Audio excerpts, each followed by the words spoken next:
Hello అండి. అందరికీ నమస్కారం. ఈరోజు మళ్ళీ ఒక మంచి కథతో మీ ముందుకొచ్చేసాను. కథ పేరు 'ఇంటికి దీపం'. ఈ కథను రచించిన వారు టీవీఎల్ గాయత్రి. ఇంకా కథ మొదలుపెట్టేస్తున్నానండి. పూర్ణ కొడుకు సుశాంత్ పెళ్ళయి వారం రోజులయ్యింది. ఇక్కడ 3 నిద్రలయ్యాక అత్తగారింటికి వెళ్లారు నూతన వధూవరులు. అక్కడి నుండి వాళ్ళు హనీమూన్‌కు వెళ్ళి వద్దామనుకున్నారు. ఇంకా పెళ్లి చేసిన అలసట తీరలేదు పూర్ణకు.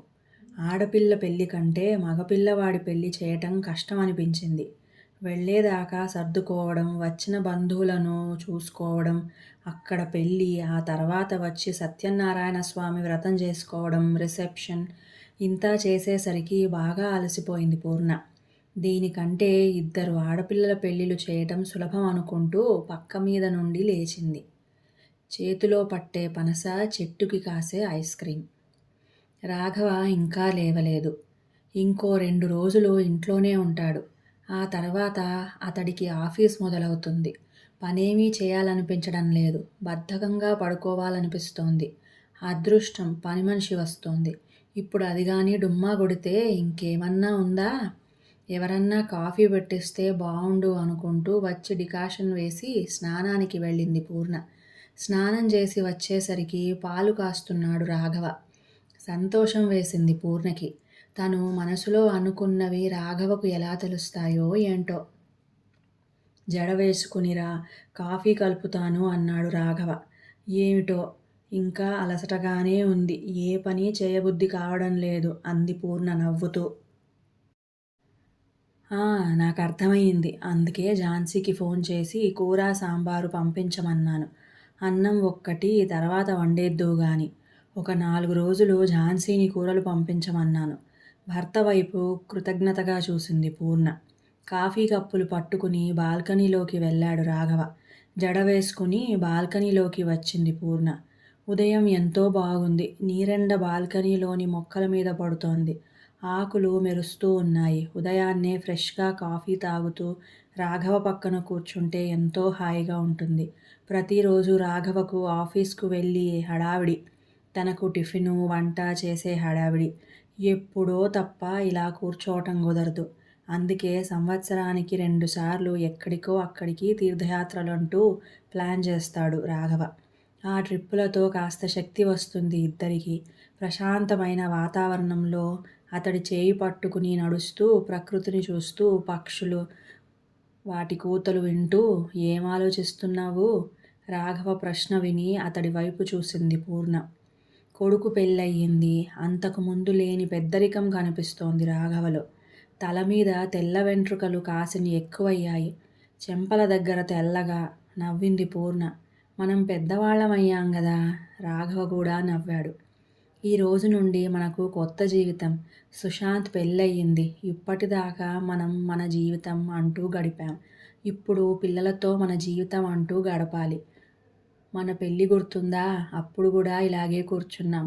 నాకెంత జీతం వస్తుంది? ఎంత ఖర్చు పెట్టుకోవాలి? అమ్మ నాన్నలు ఎలా చూసుకోవాలి? బాధ్యతలు, వచ్చే పోయే బంధువులు, సూటిపోటి మాటలు, అన్నదమ్ముల అలకలు, అక్కా చెల్లెళ్ళ సాధింపులు. ఇలా మనం ప్రయాణించి పిల్లలను చదివించుకుని ఒకరికొకరం తోడుగా ఇక్కడి దాకా వచ్చాం. ఆగాడు రాఘవ. దేనికి ఉపోద్ఘాతం అనుకుంది పూర్ణ. కొనసాగించాడు రాఘవ. అప్పుడు నువ్వు కొత్త కోడలివి. మా అమ్మతో ఎలా సర్దుకుపోయేదానివో నాకు తెలుసు. ఇప్పుడు మనకు రెండో ప్రయాణం. పిల్లల్ని నొప్పించకుండా బాధ్యతగా ప్రవర్తించాల్సిన సమయం. నువ్వు ఆ రోజు కొత్త కోడలిగా వచ్చినట్లే ఈరోజు కోడలు ప్రియ మన ఇంటికి వచ్చింది. ఆ చిన్నపిల్లను జాగ్రత్తగా చూసుకుందాం. రాఘవ తనని తక్కువ చేస్తున్నాడేమో అనిపించింది పూర్ణకు. నా మీద నమ్మకం లేదా? చచ అదేమీ లేదు. నువ్వెప్పుడూ హుందాగా ప్రవర్తిస్తావు. అయినా కూడా మనం కాస్త ప్రిపేర్ అయితే బావుంటుంది గదా. మౌనంగా ఉంది పూర్ణ. ఆమెకు రాఘవతో పెళ్ళైన కొత్తల్లో రోజులు గుర్తొస్తున్నాయి. తనకు అప్పట్లో వంట చేయడం అస్సలు వచ్చేది కాదు. అత్తగారు రుసరుసలాడేది. కొంత సాధింపు తత్వం ఉన్న మనిషి ఆవిడ. ఆవిడను ఏమీ అనలేక భయంగా చేస్తూ ఉండేది. అయినా అత్తగారు ఏదో ఒక వంక పెడుతూనే ఉండేది. డబ్బులకు కొంచెం కటకటగానే ఉండేది. ఇద్దరూ చంటి పిల్లల్ని స్కూలుకు పంపి సెల్ఫ్ ఎంప్లాయ్‌మెంట్ లాగా చిన్న పిల్లల డ్రెస్సులు కుట్టి బట్టల షాపులకు అమ్మేది. ఏదో వేడినీళ్లకు చన్నీళ్లాగా సంపాదించేది. ఆ తర్వాత మెల్లగా ఇద్దరు అమ్మాయిలను పెట్టుకుని పని చేయించుకునే స్థితికి వచ్చింది. పిల్లలు కాలేజీకి వచ్చేసరికి కాస్త పెద్దది ఇండిపెండెంట్ హౌస్ కొనుక్కున్నారు. ఇంట్లోనే ముందు వైపు ఒక పోర్షను వర్క్‌షాప్ లాగా వేశాడు రాఘవ. ఇప్పుడు 6 అమ్మాయిలతో వర్క్ చేయిస్తోంది తను. అత్తగారి సపోర్ట్ లేకపోయినా ఎప్పుడూ పెదవి విప్పి మాట్లాడింది లేదు. అలా అని రాఘవతో చెప్పుకున్నది కూడా లేదు. అలా ఏళ్లు గడిచిపోయాయి. 2 ఏళ్ల క్రితం కూతురు నీలిమ పెళ్ళయి లండన్ వెళ్ళింది. ఇప్పుడు కూడా సెలవు లేదంటూ సత్యనారాయణ వ్రతం అవగానే వెళ్ళిపోయారు కూతురు, అల్లుడు. అడుగుల గుర్తులతో శత్రువుల గుట్టు విప్పే పాగీలు. పూర్ణ ఆలోచనలను భగ్నం చేస్తూ, కోపం వచ్చిందా నా మీద? పొద్దున్నే ఏదో బోధ చేస్తున్నానని అంటూ కుర్చీని పూర్ణకు దగ్గరగా జరిపి కూర్చున్నాడు. లేదు, మనం జాగ్రత్తగా ఉందాం అంది పొడిగా పూర్ణ. ఆమె మనసులో అసంతృప్తిగా ఉంది. రాఘవ తనకు ఇలా చెప్పకుండా ఉంటే బాగుండేది. రాత్రి నీలిమ ఫోన్ చేసింది. అమ్మా, నువ్వు వదిన విషయంలో ఎక్కువ పట్టించుకోకు. తను ఎలా ఉంటే అలా ఉంటుంది. నాకు చెప్పినట్లు పొద్దున్నే తయారవ్వు, జడ్డిదానిలాగా ఉండకు. ఆ నైటీ ఏమిటి, మంచి డ్రెస్ వేసుకో, త్వరగా స్నానం చేసిరా అంటూ సాధించకు. నేనంటే కూతుర్ని, మనం తగులాడుకున్నా బాగుంటుంది. వచ్చేది కోడలు, కాస్త జాగ్రత్తగా ఉండు ప్లీజ్. మండిపోయింది పూర్ణకి. ఏడుపు కూడా వచ్చింది. పొద్దున్నే మీ నాన్న లెక్చర్ అయ్యింది, ఇప్పుడు నువ్వు మొదలుపెట్టావు. అవును, నేను గంప గయ్యాళిని, అందరినీ సాధించుకు తింటాను. పెట్టేవే ఫోన్ ముందు. ఇంకొక మాట మాట్లాడితే ఊరుకోను అంటూ ఎగిరింది. ఒక్కసారిగా దుఃఖం పొంగుకు వచ్చింది పూర్ణకు. వెక్కి వెక్కి ఏడవటం మొదలుపెట్టింది. నిస్సహాయంగా చూస్తున్నాడు రాఘవ. పూర్ణ ఎందుకు అర్థం చేసుకోవడం లేదు? ఈ కాలంలో పిల్లలకు ఓర్పు, సహనం తక్కువ. ఏదన్నా తేడా వస్తే విడాకులంటారు. వాళ్ళిద్దరూ అడ్జస్ట్ అవటమే గొప్ప విషయం. పెద్దవాళ్ళం కొంచెం అర్థం చేసుకుని పిల్లలకు సపోర్ట్గా ఉండాలి. అటు పిల్లలకు, పెద్దవాళ్లకు కూడా ఇది చాలా క్లిష్టమైన సమయం. ఇంకా మాట్లాడితే ఇది పెద్దవాళ్లకు పరీక్షా సమయం. పూర్ణ పక్కన వచ్చి కూర్చున్నాడు రాఘవ. మృదుస్వరంతో, చూడు పూర్ణ, నువ్వు చెడ్డదానివని ఎవ్వరం అనుకోవడం లేదు. ఇప్పుడున్న పరిస్థితులకు తగ్గట్లుగా మనల్ని మనం మార్చుకోవాలి. చాలా ఏళ్లుగా మనం మన పద్ధతుల్లో జీవితాన్ని దిద్దుకుంటూ జీవిస్తున్నాం. మన అలవాట్లు కానీ, పద్ధతులు కానీ తెలియని అమ్మాయి మన ఇంటికి వస్తోంది. మనం కొంచెం జాగ్రత్తగా ఉంటే మన బిడ్డల భవిష్యత్తు బాగుంటుంది. అంతకంటే ఇంకేమీ లేదు అనునయంగా చెప్పాడు రాఘవ. కళ్ళనీళ్లు తుడుచుకుంది పూర్ణ. మనసులో కోడలంటే భయం వేస్తోంది పూర్ణకి. ఏం మాట్లాడితే ఏం వస్తుందో అని. పోనీ వాళ్లను విడిగా ఉండమందామా? అదేమీ అవసరం లేదు పూర్ణ. కొంచెం సంయమనం, పట్టించుకోని తనం కావాలి. నీలిమకు ప్రతి విషయంలో సలహాలిస్తాలు ఉంటావు కదా, అదే నీ ఫ్రెండ్ కూతుర్ని పట్టించుకుంటావా? కొంచెం కొంచెం అర్థమవుతోంది పూర్ణకి. పిల్లల విషయాల్లో మనం అతిగా ఇన్వాల్వ్ అవ్వొద్దు. కోడలితో స్నేహంగా ఉండాలి. అలా అని ఆ అమ్మాయి స్వేచ్ఛకు భంగం కలిగించకూడదు. రాఘవ కళ్ళల్లోకి చూసింది పూర్ణ. అతడి కళ్ళల్లో ప్రేమ తొణికిసలాడుతోంది. సరే, మీరు కొన్ని రోజులు ఆఫీసుకి సెలవు పెడతారా? నాకు కొంచెం బావుంటుంది అంది పూర్ణ ప్రాధేయపడుతున్నట్లుగా. చూస్తాను కానీ నువ్వే మేనేజ్ చేసుకోగలవు. నువ్వు సమర్థంగా ఎన్ని పనులు చేయలేదు. ఇది నీకు చాలా సులభం. జస్ట్ నీలిమ, నేను నీకు గుర్తు చేస్తున్నామంతే. రాఘవ అలా చెబుతుంటే కాస్త ధైర్యం వస్తోంది పూర్ణకి. ఆ రోజు రాత్రి నిద్ర పట్టలేదు ఆమెకి. 4 రోజులకు ప్రియా, సుశాంత్లు వచ్చారు. పిల్లలతో సరదాగా గడుపుతున్న పూర్ణ మనసులో కొంత అలజడిగానే ఉంది. ఆ మర్నాడు పొద్దున్నే 5ంటికే లేచింది పూర్ణ. వంట, టిఫిను చేసి హాట్ బాక్సుల్లో పెట్టి తన వర్క్షాప్కి వచ్చింది. 10ంటికి ప్రియా వచ్చింది. ఆమె ఉద్యోగ ప్రయత్నాలు చేస్తూ సర్టిఫికేట్ కోర్సులేవో చేస్తోంది. కోడలిని చూసి స్నేహంగా నవ్వింది పూర్ణ. ఇక్కడ నేనేమైనా చెయ్యనా అని అడిగింది ప్రియ. నీకు టైం ఉంటే చేద్దువు గాని అంటూ తను తయారు చేసే డ్రెస్సుల డిజైన్స్ కోడలికి చూపించింది పూర్ణ. మీరు మంచి బిజినెస్ ఉమెన్ అంటూ మెచ్చుకుంది ప్రియ. కాసేపటికి సుశాంత్ కూడా వచ్చి తల్లితో కాసేపు కబుర్లు చెప్పాడు. పిల్లలిద్దరూ ఇంట్లోకి వెళ్ళారు. వారం రోజులు గడిచాయి. పూర్ణకు రోజు అదే దినచర్య. వంట చేసి పెట్టడం, కొడుకు కోడలు నిద్ర లేచేసరికి వర్క్షాప్కి రావటం. ఎప్పటికంటే ఎక్కువగా బిజినెస్ మీద దృష్టి పెట్టింది. తన స్నేహితురాలు సరళతో కలిసి పేద పిల్లలకు బట్టలు కుట్టి సప్లై చేయటం మొదలుపెట్టింది.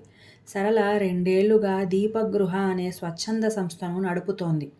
కూలీ నాలీ చేసుకునే మహిళలు వాళ్ళ పిల్లల్ని దీపగృహలో వదిలి పనికి వెళ్తుంటారు. సరళ ఆయాలను పెట్టి ఆ పిల్లల బాగోగులు చూస్తూ ఉంటుంది. సరళ సిటీలో ఉండే 10, 12 స్కూళ్లకు వెళ్ళి మాట్లాడి స్టూడెంట్స్కు పనికిరాని యూనిఫామ్లను తీసుకుని వచ్చి వాటితో దీపగృహలోని పిల్లలకు డ్రెస్సులు తయారు చేయించి ఉచితంగా పంచుతోంది. సరళ తెచ్చిపెట్టిన పాత యూనిఫామ్లను దీపగృహలోని పిల్లలకు సైజులకు తగ్గట్లుగా కుట్టి పంపించటమే కాకుండా బస్తీలో ఉండే పేద పిల్లలకు కూడా కుట్టి ఇస్తోంది పూర్ణ. దీనికోసం ప్రత్యేకంగా 2 అమ్మాయిలను పెట్టుకుంది. ఇక శని, ఆదివారాలు బస్తీలోని పేద పిల్లలకు ట్యూషన్లు చెప్పే సంస్థలో చేరి పాఠాలు చెప్పి వస్తోంది. ఇలా తనను తాను బిజీగా ఉంచుకుంటూ గడుపుతోంది పూర్ణ. కేవలం వంట చేయటానికి, కాసేపు విశ్రాంతి తీసుకోవటానికి మాత్రమే ఇంటి లోపలికి వస్తోంది. ప్రియ తన చదువులో తానుంటోంది. పిల్లలు ఎక్కడికి వెళ్తున్నారు, ఏమి తింటున్నారు అనే ఆలోచన కూడా మనసులోకి రానంతగా పనిలో పడిపోయింది పూర్ణ. భార్యలోని మార్పును గమనించాడు రాఘవ. పూర్ణ ఇంతకు ముందులాగా తన వెనక తిరగడం లేదు. తనతో కలిసి కబుర్లు చెబుతూ గడపడం లేదు. అలసిపోయి వస్తోంది. ఇంట్లో మనుషులు ఉన్నారని మర్చిపోయినట్లుగా ఉంది అనుకున్నాడు. ఒకరోజు రాత్రి పూర్ణను కదిలించాడు రాఘవ. ఆ మురికివాడల్లోకి వెళ్ళి పాఠాలు చెప్పటం ఎందుకు? అక్కడ పందులు, కుక్కలు తిరుగుతూ ఉంటాయి. ఆ శిథిలమైన స్కూల్లో కూర్చుని బీదా బిక్కిని ఉద్ధరించడం అవసరమా? పైగా చిన్న వయసు కూడా కాదు. నీ ఆరోగ్యం చూసుకో పూర్ణ. అక్కడి దోమలకు ఏ డెంగ్యూనో పట్టుకుంటే తట్టుకోలేవు. బదులు చెప్పలేదు పూర్ణ. దాదాపు 4 నెలలు గడిచిపోయాయి. ఒంటరితనం పీడిస్తోంది రాఘవను. ఆ శుక్రవారం రాత్రి ప్రియా, సుశాంత్లు సరదాగా టూర్కి వెళ్లారు. శనివారం పొద్దున్నే 5ంటికే అలారం పెట్టుకుని లేచాడు రాఘవ. పాలు కాచి డికాషన్ వేసి స్నానం చేసి వచ్చి దీపారాధన చేసి పూజ చేసుకుంటున్నాడు. గంట మోగుతుంటే కళ్ళు విప్పింది పూర్ణ. రాఘవకు ఎటైనా వెళ్లే పని ఉందా? ఇంత త్వరగా లేచి పూజ చేస్తున్నాడు అనుకుంటూ వచ్చింది. కాసేపు పడుకోలేకపోయావా? ఇంకా తెల్లవారలేదు. నవ్వుతూ పలకరించాడు రాఘవ. ఎక్కడికన్నా వెళ్ళాలా? లేదు పూర్ణ, మెలకువ వచ్చింది. ఎలాగూ నిద్ర లేచాను కదా అని స్నానం చేసి పూజ చేస్తున్నాను. నువ్వు కూడా వస్తావా? కాసేపు కింద గార్డెన్లో తిరిగొద్దాం. కాస్త ఫ్రెష్గా ఉంటుంది. కాసేపటికి తయారై వచ్చింది పూర్ణ. గార్డెన్లో చెట్ల కింద నడుస్తున్నారిద్దరూ. రాఘవ పూర్ణ చెయ్యి పట్టుకున్నాడు. ఈ మధ్య నాతో అస్సలు మాట్లాడనంత బిజీ అయ్యావు పూర్ణ. ఎప్పుడూ నేను ఆఫీస్ నుండి వచ్చేసరికి నీ వర్క్ కట్టేసి నా కోసం చూస్తూ ఉండేదానివి. ఈ 4 నెలల నుండి నన్ను పట్టించుకోవడం మానేశావు. నా మీద కోపం వచ్చింది కదా? పిల్లలిద్దరూ బాగానే ఉంటున్నారు. ఈ వయసులో మనం విడివిడిగా ఉంటున్నామనిపిస్తోంది. మొదట్లో నేను వాళ్ళ గురించి భయపడి నిన్ను హెచ్చరించాను. నువ్వింతగా హర్ట్ అయ్యావని అనుకోలేదు. పూర్ణ అతడి వైపు చూసింది. రాఘవ కళ్ళల్లో దిగులు కనిపిస్తోంది. మెల్లగా అతడి చెయ్యి విదిలించుకుని అక్కడున్న బెంచి మీద కూర్చుంది. పక్కనే కూర్చున్నాడు రాఘవ. నేను మీకు భార్యగా వచ్చాను. కోడలిగా, పిల్లలకు తల్లిగా నా బాధ్యతలు బాగానే నెరవేర్చుకుంటున్నాను. అత్తగారికి భయపడుతూ, డబ్బులు సరిపోతాయో లేదోనని దిగులు పడుతూ పిల్లల పెంపకం, వాళ్ళు ఏ దురలవాట్లు చేసుకోకుండా చదువుల్లో బాగా రాణించటానికి శ్రమపడటం, పిల్లలకు మంచి సంబంధాలు చూసి పెళ్ళిళ్ళు చేయటం, ఇలా ప్రతి స్టేజీలోనూ నాకు టెన్షన్. మీరు సపోర్ట్గా ఉన్నారు, కాదనడం లేదు. కానీ చివరకు కోడలు ఇంటికి వస్తే కూడా నాకే ఎందుకు ఈ టెన్షన్? నా అస్తిత్వం ఏమిటో తెలియడం లేదు. నేను మాత్రమే సర్దుకుపోవాలి, నేను మాత్రమే అడ్జస్ట్ అవ్వాలి. ఇంత చేసినా నాకున్న గుర్తింపేమిటి? ఒకవేళ కొడుకు, కోడలు విడాకుల దాకా వస్తే దానికి కూడా కారణం నేనే అవుతాను. ఎందుకో నాకు మీ అందరికీ దూరంగా వెళ్ళిపోవాలనుంది. ఆడపిల్లగా పుట్టినప్పటి నుండి ఇలా ఉండు, అలా ఉండు అని బోధలు వింటూనే ఉన్నాను. ఈ తరం అమ్మాయిలకు ఆ బాధ లేదు. ఎవ్వరూ వాళ్లకు బాధ్యతల గురించి చెప్పరు. హక్కులు మాత్రమే నేర్పించి పెడుతున్నారు. ఇప్పటికీ మా తరానికే బాధ్యతలు, భయాలు, బెంగలు. వీటి నుండి తప్పించుకోవటానికే నేను నా పనిలో మునిగిపోయాను. నా దారి నేను వెతుక్కుంటున్నాను. నాకు నచ్చిన మార్గంలో ప్రయాణిస్తున్నాను. అది కూడా తప్పేనా? పూర్ణ కంఠంలో దృఢత్వం. ఆకులు కదలడం లేదు. అంతటా నిశ్శబ్దం. ఏమీ మాట్లాడలేదు రాఘవ. ఆ నీరెండలో పూర్ణ వేసిన ప్రశ్న రాఘవకు ఒక్కడికే వినిపించిందా, లేక పంచభూతాలన్నింటికీ వినిపించిందా? గాలి సానుభూతిగా ఆమెను స్పృశించింది. పూర్ణ ప్రశ్నకు రాఘవ దగ్గర జవాబు లేదు. పాత పూర్ణని ఎలా వెనక్కు తెచ్చుకోవటం? ఇంకో నెల గడిచింది. ఆ రోజు శనివారం. బస్తీలో పిల్లలకు ఇంగ్లీష్ గ్రామర్ చెబుతోంది పూర్ణ. టీచర్, కొత్త సారు వచ్చారేమో, మేడంతో మాట్లాడుతున్నారు కిటికీలోంచి చూపిస్తూ చెప్పారు పిల్లలు. స్వచ్ఛంద సంస్థ చైర్మన్ అంజలితో మాట్లాడుతున్నాడొకతను. పువ్వుల చొక్కా. అతడు అటువైపు తిరిగి ఉండడం వలన మొహం కనిపించలేదు పూర్ణకు. బడిలో పాఠాలు చెప్పటానికి రిటైర్ అయిన వాళ్ళు వస్తూ ఉంటారు. పాఠం కొనసాగించింది పూర్ణ. క్లాస్ అయ్యాక బయటికి వచ్చింది. ఎవరూ కనిపించలేదు. మధ్యాహ్నం అయిందని చెట్టు కింద కూర్చుని బ్యాగులోంచి లంచ్ బాక్స్ తీసింది. ఇంకో 2 క్లాసులు తీసుకుని ఇంటికెళ్ళాలి. ఇల్లు గుర్తుకు వస్తే ఎందుకో బెంగ కలుగుతోంది పూర్ణకి. అందరూ ఉన్నా ఏదో తెలియని ఒంటరితనం. రాఘవ ప్రేమగానే ఉన్నాడు. ఎందుకో తనకే పరాయితనంగా ఉంటోంది. హలో టీచర్ అంటూ రాఘవ గొంతు. చటుక్కున తల తిప్పి చూసింది. పువ్వుల చొక్కా వేసుకుని నిజంగానే రాఘవ. సంభ్రమంగా లేచింది పూర్ణ. నేను లేకుండా నువ్వు ఒక్కదానివే తినేయగలవు. నేను అలా ఉండలేనబ్బా. పక్కన కూర్చున్నాడు రాఘవ. నోట మాట రాలేదు పూర్ణకి. మీ అంజలితో మాట్లాడాను. పాఠాలు చెప్పడానికి కాదు, స్కూలు బాగు చెయ్యటానికి. మన ఊరి మేయరు తమ్ముడు నా కొలీగ్. అతడితో వెళ్ళి మేయర్తో మాట్లాడాను. డబ్బులు శాంక్షన్ చేశాడు. ఆ పని మీద వచ్చాను. నువ్వు ఉండే పరిసరాలు శుభ్రంగా ఉంచాలి కదా. ఈ మురికివాడను బాగు చెయ్యటానికి ప్రభుత్వం వైపు నుండి కృషి చేస్తున్నాం. స్వచ్ఛ భారత్ ప్రోగ్రాం అన్నమాట. రాఘవ నవ్వుతూ చెప్తుంటే కళ్ళనీళ్లు వచ్చాయి పూర్ణకి. భర్త చెయ్యి పట్టుకుంది. దూరంగా సుశాంత్ వస్తూ కనిపించాడు. అతడి వెనకాల ప్రియతో మాట్లాడుతూ అంజలి. ఆ వెనుక ఎవరెవరో గవర్నమెంట్ ఆఫీసర్లు. అలాగే చూస్తోంది పూర్ణ. దగ్గరగా వచ్చారందరూ. ప్రియా, సుశాంత్, రాఘవలు ఆఫీసర్లతో మాట్లాడుతూ ఏమేమి చెయ్యాలో చెబుతున్నారు. ఆఫీసర్లు వచ్చారు కాబట్టి పిల్లలకు క్లాసు లేదు. పిల్లలు కేరింతలు కొడుతూ వెళ్ళిపోయారు. 2 గంటల తర్వాత అంజలి దగ్గర సెలవు తీసుకున్నారు రాఘవ వాళ్ళు. కారెక్కుతుంటే ఈ పువ్వుల షర్ట్ ఏంటి? బయటికి వచ్చేటప్పుడు కొంచెం డీసెంట్ డ్రెస్ వేసుకోవాల కదా. కోపంగా అంది పూర్ణ. నవ్వాడు రాఘవ. ఎప్పుడు ఏ చొక్కా వేసుకోవాలో నువ్వు చెప్పంది నాకెలా తెలుస్తుంది డియర్ అంటూ. రాఘవ నవ్వుతూ ఉంటే కోపం నశాలానికి అంటుతోంది. కొడుకు వైపు తిరిగింది పూర్ణ. నువ్వేమిట్రా చింపాంజీలాగా జుట్టు గడ్డము అలా షార్ట్స్తోనే వచ్చేశావు? వాళ్ళందరూ ఏమనుకుంటారు? ఈ మధ్య నువ్వు మమ్మల్ని పట్టించుకుంటున్నావా అమ్మా? అసలు నువ్వు మాతో మాట్లాడి ఎంతకాలమైందో తెలుసా? నివ్వెరబోయింది పూర్ణ. తల్లి భుజం చుట్టూ చెయ్యి వేశాడు సుశాంత్. నువ్వు పరాయిదానిలాగా ఉంటే ఎంతో బాధగా ఉంటోందమ్మా. నువ్వు మమ్మల్ని దిద్దుతూ ఉండాలి. మా విషయాలు పట్టించుకోవాలి. మంచి చెడు చెబుతూ ఉండాలి. నువ్వు మమ్మల్ని వదిలేస్తావా చెప్పు? నువ్వే ఇంటికి కమాండర్వి, కెప్టెన్వి. నువ్వు వదిలేస్తే మాకు ఎలా ఉండాలో, ఏమి చెయ్యాలో ఎలా తెలుస్తుంది? కళ్ళనీళ్ళు ఉబికి ఉబికి వస్తున్నాయి పూర్ణకి.